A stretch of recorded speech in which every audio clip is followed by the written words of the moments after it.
আপনার পরিবারে এমন জিনিস যেন না থাকে যার মাধ্যমে আপনার ছেলে মেয়ে নষ্ট হবে, ধ্বংস হয়ে যাবে, এটা যেন না থাকে। আজকে নবী মোহাম্মদকে যত না চিনে বাচ্চারা মিস্টার বিনকে তার চেয়ে ভালো চিনে। হ্যাঁ, আল্লাহর নবীকে যতটা মানুষ না চিনে ততটা গোপাল ভাঁড়কে বেশি চিনে। সারাদিন কার্টুন দিয়ে রাখছেন আপনি, আপনি ছেলেটাকে কিভাবে ধ্বংস করছেন, কিভাবে ধ্বংস করছেন। এই ছেলে মানুষ হবে কি করে? আল্লাহ নবী তো তা বলেননি। আর এই সমস্ত অপসংস্কৃতির জন্য দায়ী হলো এই দেশের এক শ্রেণীর তথাকথিত মূর্খ বুদ্ধিজীবী। তাদের মাথাকে ধুলাই করার কারণেই আজকে তরুণ ভাইরা তোমরা শুনে রাখো, মুরব্বীরা আপনাদের আমি শ্রদ্ধা রেখে বলছি, এই অপসংস্কৃতি থেকে বাঁচাতেই হবে, অবশ্যই বাঁচাতেই হবে জাতিকে। ওই হাদিস অনুবাদ করতে গিয়ে একটি করেছি। নবী মুহাম্মদ সাল্লাল্লাহু আলাইহি ওয়াসাল্লাম বলছেন, ইন্নাল্লাহ আযজা ওয়া জাল্লা হারামা আকলা শাইইন আলা কওমিন ফাহারামা আলাইহিম সামানাহু। 3488 নম্বর হাদিস, আবু দাউদ। নবী মুহাম্মদ সাল্লাল্লাহু আলাইহি ওয়াসাল্লাম বলছেন, কোন জাতির উপরে যখন কোনো খাদ্য হারাম করেন তখন আল্লাহ তার ব্যবসাকেও হারাম করে দেন। অতএব যারা মাদক দ্রব্য পান করবে আর যারা বিক্রি করবে তাদের পাপ একই সমান। কথা ক্লিয়ার? 2 ওয়ার রজলা, যে সমস্ত নারী পুরুষ, যে সমস্ত নারী পুরুষের পোশাক পরে এই নারীর উপরে জান্নাত হারাম। আজকে মহিলারা কি মহিলাদের পোশাক পরে? আপনি ঢাকা একবার ঘুরে আসেন তো, বিশ্ববিদ্যালয়ে যেতে হবে না কিন্তু, তাহলে ওযু নষ্ট হয়ে যাবে আপনার। এখানে যেতে হবে না, এমনি ঢাকার আশেপাশে আপনি যান, দেখুন অবস্থাটা কত খারাপ হয়ে গেছে। আল্লাহর নবী বলছেন, আর রাজিলা, যারা পুরুষের পোশাক পরবে যে সমস্ত নারী, তাদের উপরে জান্নাত হারাম। বুঝাই যায় না নারী না পুরুষ, বুঝাই যায় না, সেম একবারে পুরুষই মনে হয়। 3 ওয়াল আক্কু, যারা পিতামাতার অবাধ্য তাদের উপরে জান্নাত হারাম। পিতামাতাকে দেখেনি, মুরব্বী অবস্থায় মারা যাচ্ছে, কষ্টের মধ্যে আছে, কোনোদিন খোঁজ নেয় না। 4 নম্বর হলো আল্লাহ নবী বলছেন, ওয়াদায়ুস আল্লাযী ইকুররু ফি আহলিল খাবাস, ওই দায়ুস ব্যক্তির উপরে জান্নাত হারাম যে বাড়িতে বেহায়াপনায় ভর্তি, পর্দার গোষ্ঠী না। বেহায়াপনা বুঝেন? দায়ুস বুঝেন? দায়ুস তো মনে করেন আমেরিকার মানুষ দায়ুস, তাই না? দায়ুস মনে করেন যারা ইন্ডিয়ায় আছে তারা হলো দায়ুস, আমরা হলো মুসলমান, তাই না? এই যে আজকে বক্তব্য শুনলেন না, আগামীকালকে দেখব, কালকে শুক্রবার, তাই না? আপনার শ্যালকের বিয়েতে যাবেন আপনি, তো আপনি আপনার স্ত্রীকে একবারে সুন্দর করে সাজিয়ে, যত গহনা আপনি দিয়েছেন আর যত স্বর্ণ আপনার শ্বশুর দিয়েছে সব পরাবেন ওকে। পরানোর পরে একবারে পরীর মতো সাজিয়ে মোটরসাইকেলের পিছনে নিয়ে চলে গেলেন বিয়ে খেতে। দায়ুস আপনি নিজেই। আপনি দায়ুস খুঁজতে আমেরিকায় গেলেন কেন? আপনার স্ত্রী আপনার জন্য বৈধ। হাজারো কোটি মানুষকে দেখানোর কি দরকার? একসঙ্গে বসে খাওয়ালেন কেন? নবী মুহাম্মদ সাল্লাল্লাহু আলাইহি ওয়াসাল্লাম বলছেন, ইন্নাল মারআতা আল মারআতু আওরাতুন। 1173 নম্বর হাদিস, তিরমিজি খুলুন, আল মারআতু আওরাতুন, মহিলারা হলো ঢেকে রাখার বস্তু। এই দেখেন ঢেকে রাখার বস্তু মহিলারা, এইভাবে ঢেকে রাখতে হবে। আল্লাহ নবী বলছেন, আল মারআতু আওরাতুন, মহিলারা ঢেকে রাখার বস্তু। ফাইজা খরাজাত, যখন মুড়ক উন্মোচন করা হবে, যখন দেখানো হবে, ইস্তাশরাফা শয়তান, শয়তান তাকে জেনা করার জন্য উদ্বুদ্ধ করে। নাউজুবিল্লাহ। এটা নবী বলেছেন, আমার কথা নয়, এটা আল্লাহর নবী বলেছেন। মহিলাদের পিছনে শয়তান লেগেই থাকে বিভ্রান্ত করার জন্য। তো আপনি কিভাবে মেয়েটাকে এইভাবে নিয়ে গেলেন? কেন নিয়ে গেলেন? পাশাপাশি এখানে আরেকটা হাদিস অনুবাদ করি বর্তমান প্রেক্ষাপটকে ঠেকানোর জন্য। 205 পৃষ্ঠা সহিহ মুসলিম 2য় খণ্ডের আল্লাহ নবী মুহাম্মদ সাল্লাল্লাহু আলাইহি ওয়াসাল্লাম একটি হাদিসে বলছেন, আল্লাহ নবী বলছেন, সাহাবীরা শুনে রাখো, সিনফান মিন আহলিন নার, 2 শ্রেণীর মানুষ জাহান্নামে যাবে, লাম আরাহুমা, এই দুই শ্রেণী মানুষ আমার যুগে ছিল না, আমি এদেরকে দেখিনি। তার মধ্যে এক শ্রেণী মানুষ হলো নিসাউন কাসিয়াতুন আরিয়াতুন মুমিলাতুন মাইলাতুন রুসুহুন্না কাসতামাতুল মুখতাল মাইলা। ওই সমস্ত মহিলা আগে আপনাকে দায়ুস বানালাম, এখন আপনার স্ত্রীকে কি বানাবো, সেই জন্য হাদিসটা বলছি। আল্লাহর নবী বললেন, আল্লাহর নবী মুহাম্মদ সাল্লাল্লাহু আলাইহি ওয়াসাল্লাম বললেন, মহিলারা পোশাক পরবে কিন্তু দেখতে উলঙ্গ মনে হবে। নিসাউন কাসিয়াতুন আরিয়াতুন মুমিলাতুন মাইলা, পুরুষকে আকৃষ্ট করবে, পুরুষও তার দিকে আকৃষ্ট হবে। রুসুহুন্না কাসতিমাতুল মুখতিল মাইলা, তাদের মাথাটা হলো পাগলা উটের চুটের মতো।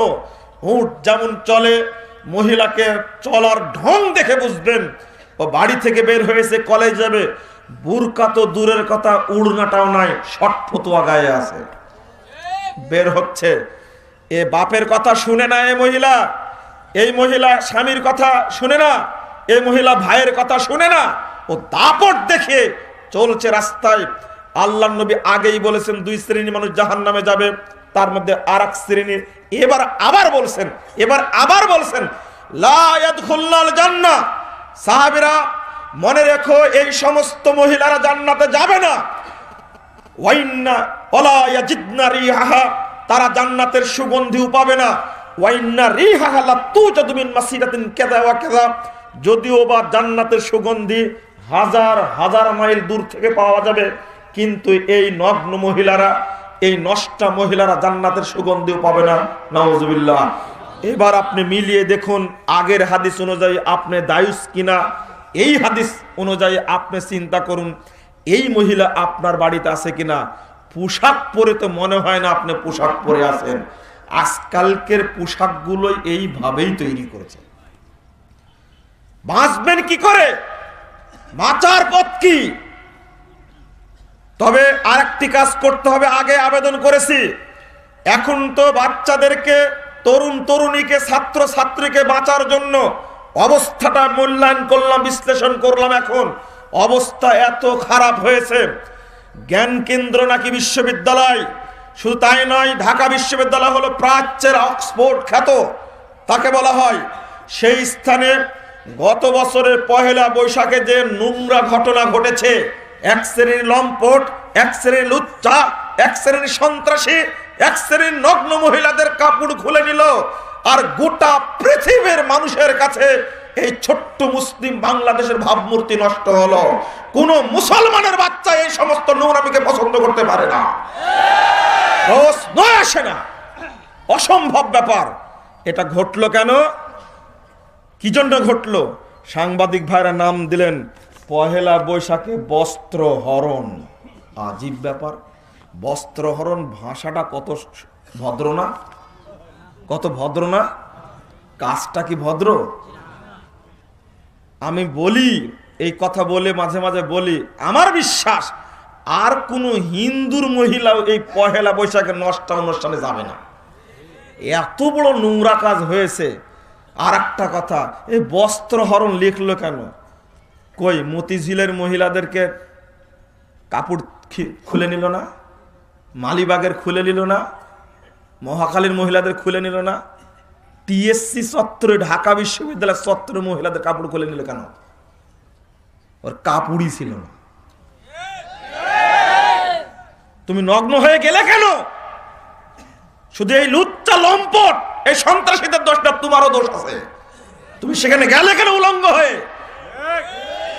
ওই যে আগেই বলেছি, আম সিলে রেখে মাসিকে ওয়াজ করছে, এই মাসি শোন, এই আম হলো ভদ্রলোকের জন্য, এরা খাবে, তুই যেন বসিস না, হবে?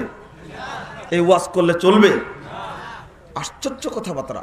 মহিলাদেরকে তো ঢেকে রাখতে হবে, উলঙ্গ হলো কেন? নাম দিছে বস্ত্রহরণ। ও সাংবাদিক ভাইরা, এই নামটা, শিরোনামটা সুন্দর হয়নি, নোংরা কাজের শিরোনাম হবে নোংরা, ন্যাংটা করণ নাম হবে, এটা হবে না, এই স্থানে পাঠাবেন না। তবের মধ্যে একটি কথা এখানে বলে রাখি একটি কথা, তবের মধ্যে সেই কথাটি হলো এই, দুঃখজনক ব্যাপার হলো এই, এক শ্রেণীর নারীবাদী সংগঠন বাংলাদেশে কাজ করছে, তারা বলছে নারীর ক্ষমতায়ন চান, এটা হলো হাতির দাঁত, এটা হলো মুখোশ, এটা আসলে না। আসল ঘটনা হলো বাংলাদেশটাকেও আমেরিকা, ব্রিটেন, ইন্ডিয়ার মতো নগ্ন রাষ্ট্র বানানোর একটা তাদের গভীর পরিকল্পনা। কারণ গোটা বাংলাদেশে 22টা জেলায় 22টা বেশ্যালয় আছে।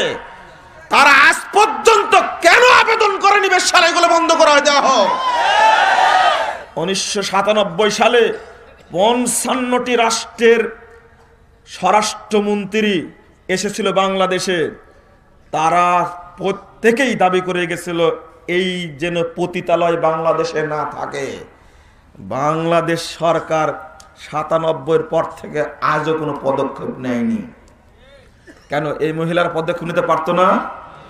কিসের নারীবাদী সংগঠন এরা? তাদের উদ্দেশ্যটা কি আসলে এটা জানা কথা। এদের খপ্পরে পড়া যাবে না। আপনি আপনার মেয়েটাকে হারমোনি কিনে দিয়েছেন আগে, যখন বয়স 7 বছর। আমাকে ওয়াজ করতে বললেন যে তরুণ সমাজের অবক্ষয় সম্পর্কে বলেন। এই অবক্ষয় বলে কি করব? আপনি হারমোনি কিনে দিলেন কেন? আপনি কি জানেন সালাতের মধ্যে মহিলারা ইমামের ভুল হয়েছে, সুবহানাল্লাহ শব্দটা বলার অধিকার রাখে না। ও হাদিসটা শুধু এতটুকুই বুঝলেন, আর বুঝলেন না হাদিসটা? আরেকটু বুঝতে হবে। সুবহানাল্লাহ বললে আল্লাহর নবী বলছেন আসমান থেকে জমিনের মধ্যে যত ফাঁকা জায়গা আছে সবগুলো ভর্তি হয়ে যায় নেকিতে। সালাতের মধ্যে মহিলারা সুবহানাল্লাহ বলতে পারবে না। ইমাম ভুল করছে, সুবহানাল্লাহ বলতে পারবে না। কেন বলবে? এরকম শব্দ করবে, তখন ইমাম বুঝবে যে মনে হয় আমার কিছু ভুল হয়েছে। ওরা সালাতের মধ্যে সুবহানাল্লাহ শব্দ বলতে পারবে না, এটাই বুঝলেন। তাহলে আপনার মেয়েকে আপনি গান শিখাচ্ছেন কি করে? হারমোনি কিনে দিলেন কি করে? নাচ শিখাচ্ছেন কি করে? বুঝতে পারেননি মনে হয় হাদিসটা মাথায় ঢুকেছে? কিভাবে করেন? ইসলাম